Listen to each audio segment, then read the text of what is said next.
Batman's tip, because of meeting the Joker in some way, this is the ultimate expression of where you're going. Oh crap, I don't want to go that way. I'm here for the people. I'm here for the city. I'm here for life. How can I resist the opportunity to speak with anybody from Gotham City? And I am thrilled today to be speaking with Geoff Thorne, the executive producer of Batman Cape Crusader. Jeff, thank you so much for your time. I really Thank you for appreciate it. having me. Always a pleasure to talk about my town. I love my town. I mean, don't we all? It is always exciting to go back because every iteration is a little bit different. Yep. And this one is special. I know it's not related to, but it is a spiritual successor to the Batman animated series in terms of many ways, but it's very different. As we get source for or ready for season two, or rather season two's already out, what is it that makes this version unique? Unique. Okay. In terms of animation, it's unique because of it's not a pastiche. It's not a motif. We're actually in the pulp fiction era. We're not Mm. using its visual tropes, its visual aesthetic, but set now. We're actually then, which means no other superheroes. Batman was conceived in a time where there weren't teams of superheroes. It was just the Flash was in his own world, Superman was in his own world, et cetera, et cetera. And Batman is the only one like him in this world. The technology is as limited as an old 1930s movie version of that Okay. period would be. And all of that focuses us right back on Batman being just the badass that he is with no extra. He didn't have any Iron Man toys. He's Batman. And that period of time lends itself to the kind of hands on vigilante justice that really could not work in the present day. Um, I think Bruce and James were extremely um, focused on this is not a motif show. This is a show that could be theoretically conceived of and set in that period. So that's part of its uniqueness. The other one is like any Elseworld is unique. Gods and Monsters is probably my favorite Elseworlds that the DC animation team has put out. Not some, I mean, for many reasons, but because it took a big bite. It was like, nope, all that's not true. This is true. And we're going this way. Right. So here are some familiar characters that did not play out in this universe that way. They opened a door on an ability to tell stories that is largely constrained by the success and popularity of Mhm. characters like Superman or Spider-Man or the X or whatever. There's literally churches of denominational churches of, well, this is the real X-Men, or this is the real Green Lantern, or this is the real. These characters have been around that long that there's literally tribes of people about them. And this freed us up as writers to not worry about any of that, to go, this is our else world, these are the rules of our else world, and that's what makes it unique. As you've seen, death is ever present in this universe, uh, right? Characters who might otherwise, oh, well, we need him for issue 27 because he's so popular. We're like, sorry, dead, can't do it. Come up with something else, you know, um, because it's sort of that blood and guts world of the 1930s and 40s that we're existing in, where characters didn't survive their movies, they didn't survive their novels, they didn't survive their pulp origins, they died. Not all of them, but enough of them to make you go, oh crap, anybody can go. Holy crap, that's unique. Yeah, this one has an almost Game of Thrones feel in that sense where it's like, I love the oh no. Yeah. Oh no, I Yeah, didn't expect that at all. there's Yeah, genuine stakes. There's yeah, there have genuine to be. stakes. There have to be. I wanted to ask you too about vengeance, if you will, and vigilante here as Batman, because we do get to see that side of him, and Hmm. certainly there's been growth from season one, and here we are in season two. But in your mind, he's often described as a symbol of vengeance. But in this season, do you think he's moving any closer to becoming a symbol of hope? Yes, absolutely, and thank you for grasping that. We intentionally have done this. Season one, the foundational series season, let's say that was the foundation and floor one of the building, sets him up as from the time my parents were killed to the time you're meeting me now, one mission, one thought. Anything outside that is either in my way or serving me. That's it. That's it. I do not have human interactions with people. Even the man who technically has raised me a little bit, even that, either he's on my team working for me or he's getting the hell out of my way. Okay. And then the events of season one go, well, really though? Is it really that? Or do you kind of love this man who's been your dad since your dad got chopped? Maybe you need to reevaluate. This season is what you just said. Batman in BTAS, and this isn't our thought process. We didn't go, oh, he was this in BTAS, therefore he must not be that. It wasn't that. Is that this is a journey of Bruce as Batman towards being a full human being, which in season one he absolutely was not. He has more in common with Jason Voorhees, except he's on our team in season one. In season two, he's learning there are other people in the world. There are people that are on my side that just are on my side, not because they are tools of mine.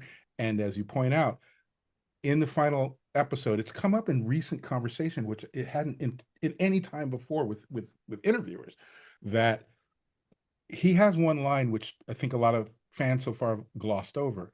When Joker says we're above them and we're alone, except for the two of us, Batman says, not alone, they're not ants, they're people, they have families, and they have me. That is different than my parents were murdered by criminals and I'm going to be punishing criminals for the rest of my life. That is not the same thing as vengeance. That is, I am now stepping into the role of I'm protecting these people. This city and these people deserve what I'm bringing. It's not just payback. And that's an incremental move, but it's a move. It's a real move. And it doesn't happen without the events of this season, where he's forced to look at what is vigilantism, what is vengeance. Rose and Thorne are all vengeance. Roxy Rocket is all vigilantism, right? And then everyone sort of falls on the spectrum between that. The Spectre is mostly vigilante, but also a little bit of, well, wait a minute, is there room for compassion in all of this? Right. And it isn't even just about the Spectre, it's Barbara Gordon also. Kind of, how do I feel about how I feel about this? You know, all of that pushes us towards a Batman that has to decide, am I a vigilante or am I a hero? Don't know that he's made the decision, but he's definitely on the path to becoming a hero. Well, even, I mean, the end of season one, the move from Pennyworth to Alfred is a very Yep. small thing, Yep. but it's a Yep. big thing. Yep. Yep. You mentioned more people in the world, and one of those people, I mean, as you said, they make an appearance, but the Joker is here. And Matthew Needham does a wonderful job. Um, That guy's the top he's shelf. he's great. Yeah. What is it about his Joker that you think makes it special? I think there's a lot of conversation about Kevin Conroy as Batman and Mark Hamill as his Joker being iconic, and I absolutely am in that camp. I don't know why anyone would bother trying to touch either of those performances, and I think to the credit of the season one, James, Bruce, and Ed, and everyone else, they didn't try that. No one's trying that. They were like, "This is our guys, and this is their relationship." I think I think what makes him special is that he's broken inside in a way that is similar to Batman's break, but it isn't the completely off the deep end that we've seen for many, many, many, many, many, many years. Right? This Joker lives in reality. The other Joker kind of doesn't, right? He lives in his own Joker reality. This Joker lives in actual reality. It's just a really hyper real version of reality that we don't all agree with. And that gave us space to juxtapose the way he kills, which is with laughter and apparent glee, which he considers to be false, right? Inside you are screaming. Inside you are, I'm going to die, holy crap. And some of the characters even say, oh my God, I'm dying right now, right? But while they're doing it, they're apparently gleeful. And, that juxtaposition is lunacy, but it's not random lunacy for the gag. It's I'm trying to make a point about the world here. And that point he verbalizes with Batman. They are nothing. We are the only two people in the world. We can do whatever the hell we want. to them and about them, or not at all with them. They don't matter. Only we matter. Batman rejects that. Everything is always shaped around how does this influence Batman's character and his growth or shrinkage as a character? This is Batman Cape Crusader. It is not Batman and the villains. It is not the villains of Batman. It is Batman Cape Crusader. So you have to always look at it through the lens of how is this pushing our guy? And that's why this Joker that we based on one panel of Batman #1, how is he that?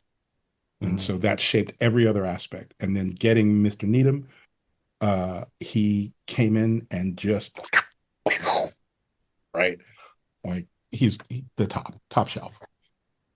Well, you know, you mentioned this too about them being Joker saying they're the only two people in the world. These are two characters that seem to need each other.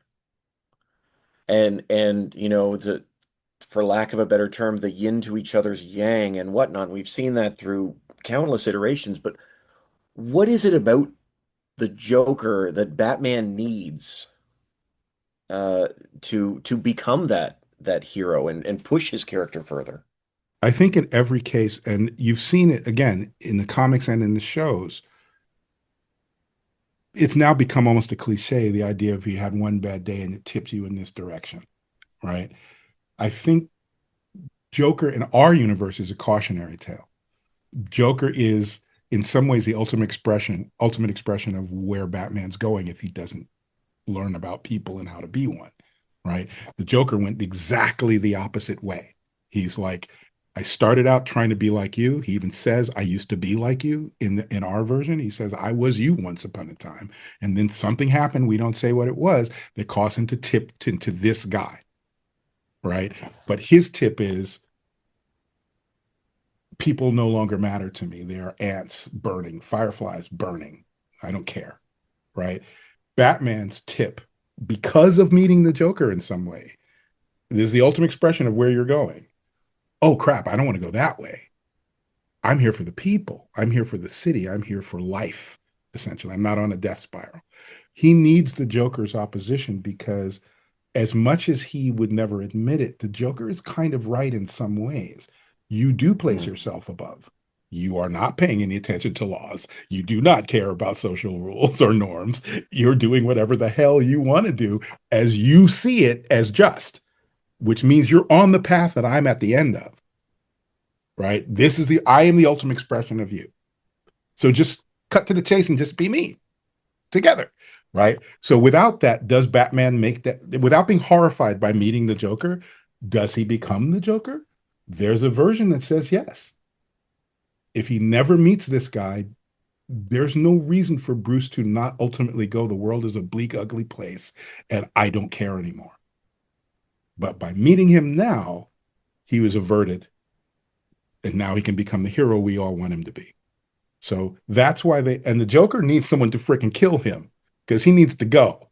Like he's done. He's cooked. He's not coming back. Yeah. So if anyone's going to if we were to bring Joker back, ultimately, even though we did not necessarily kill him here, ultimately that conflict ends with Bruce killing this guy because he needs to go. It's not even a matter of justice anymore. How many bodies has this guy racked up? He's got to go. There's no rehabilitation, you know? So that's why they need each other. At least in this context, in this way of framing their relationship, Batman doesn't become Batman without this. He doesn't become the Batman we love without this meeting. I love that. I love that. There's a lot to unpack, but we're running out of time. Sorry. So I no, always give TED Jeff, Talks on this. Jeff, I'm excited. This is great. Just before we wrap, one more Okay. question for you. Given everything you've said here, I'm curious what you think. As a Bat fan, do you think that Batman can really help the brokenness of Gotham, or is he just keeping it from getting worse? I think if he goes it alone, he's cooked. I think Mhm. another lesson that he learns in this is that I'm going to need other people more than just as tools of whatever my thing is. I need to be connected to reality and to life and to other humans in a way that I've not been up until now. It can't just be me. It can't even just be me and Alfred. It has to be me and people. Um, and I feel like that in just life. But um, if we were to get a season three, you would see a much fuller exploration of this Mhm. in Bruce and I, pardon me, James and I have talked extensively about how that would be realized in a potential season three, and that would be where we're going with it. If we that will be part of where we take it. Um, yeah, he doesn't win this on his own. It's not possible. He's just one dude, however rich and capable he is. He can't do it. Gotham is rough. So Gotham isn't even New York. It's rougher than New York in the 1970s. You are not going to do it by yourself. There's no way. And he has to realize it. Honestly, I hope we get season 3 and 4 and 5. Honestly, Jeff, the show is continues to be great. I Thank you love so it. much for the time. Thank you Really so appreciate it. much.